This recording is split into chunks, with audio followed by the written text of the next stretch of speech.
Ole Miss is at a weird spot.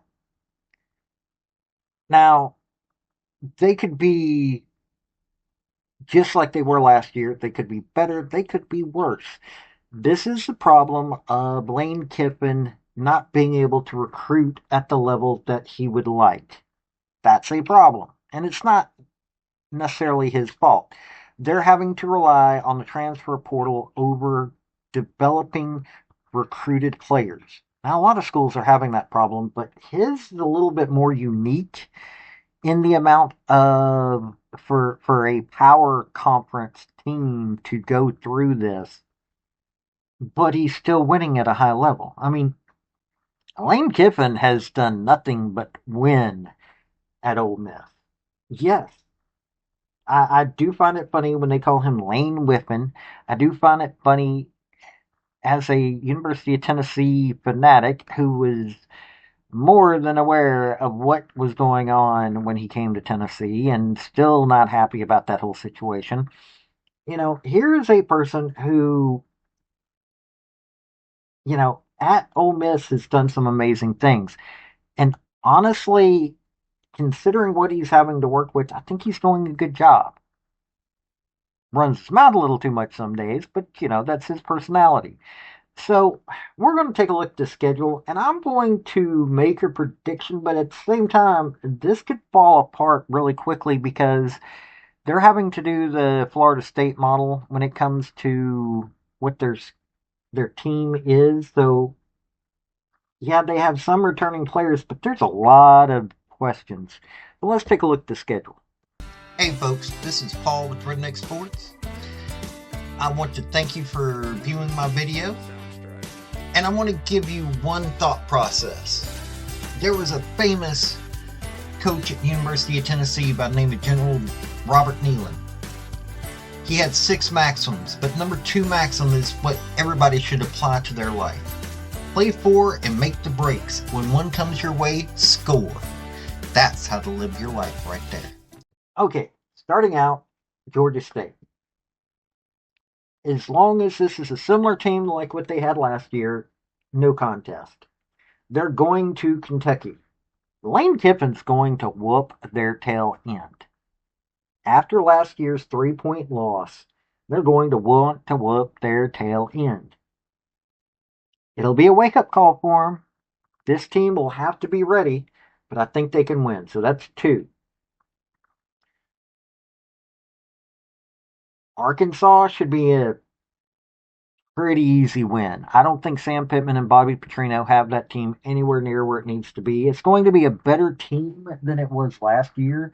I have said that several times because there have been several, but this was not even a close contest last year. So, as long as this team's gelling, that's win 3. Tulane. It's a good group of 5 team. Don't get me wrong. I like Tulane, what I'm saying, but yeah, there's win number 4.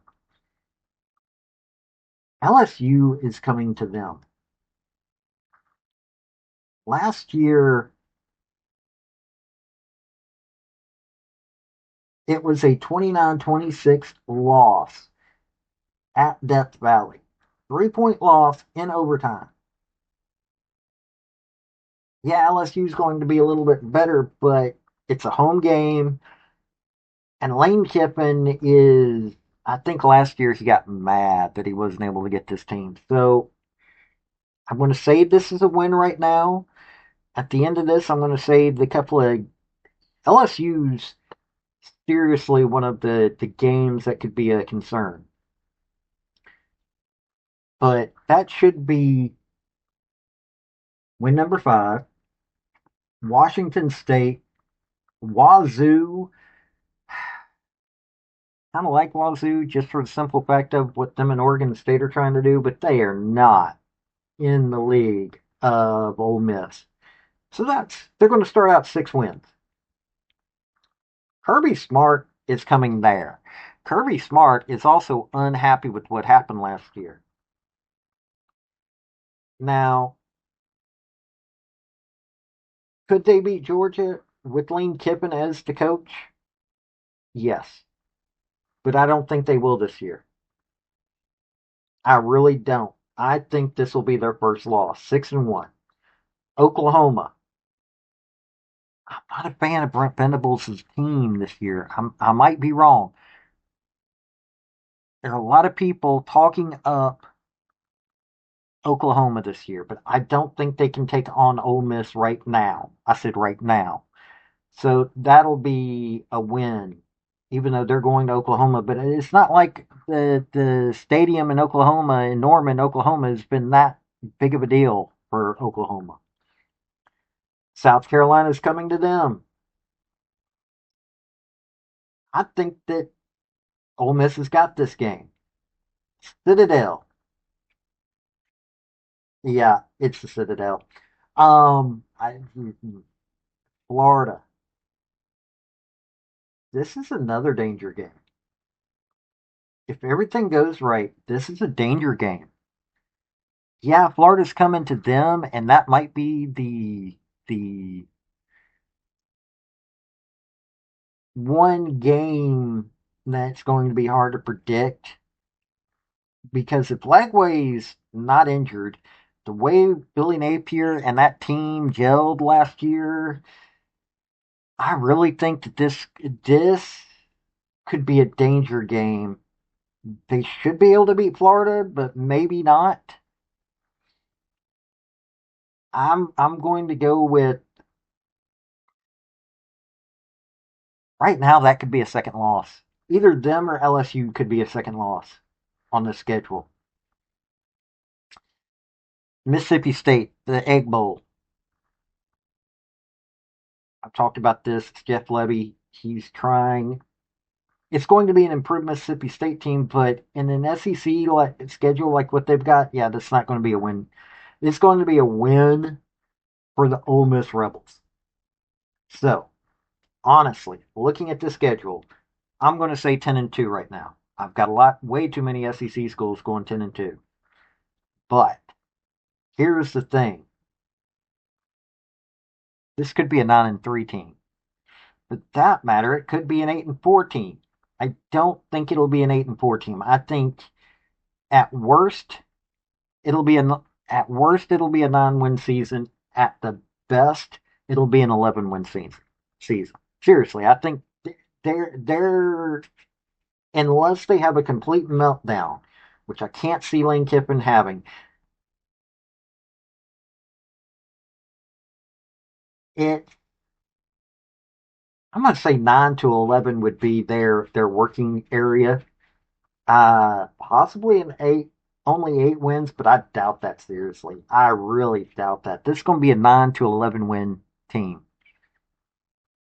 and it pains me to say that Lane Kiffin, after what he did at the University of Tennessee, does not make me happy. But yeah, that's what I got right now.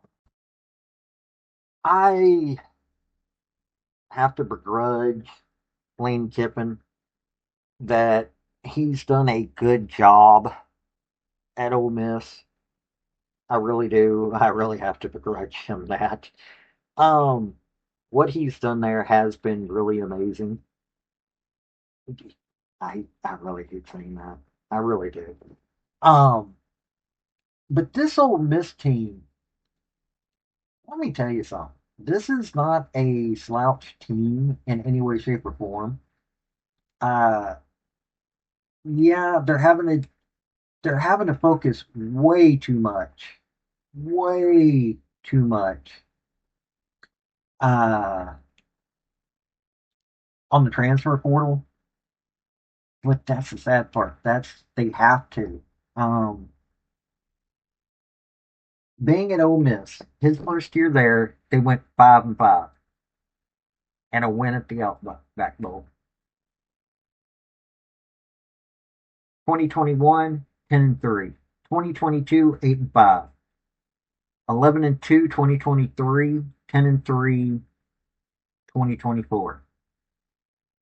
Three of the years he's been there, he would have been in the college football playoff if everything had gone right. When he was at Florida Atlantic, a Conference USA school, He went 11-3 and 10-3. Went 5-7 one year. The one losing season.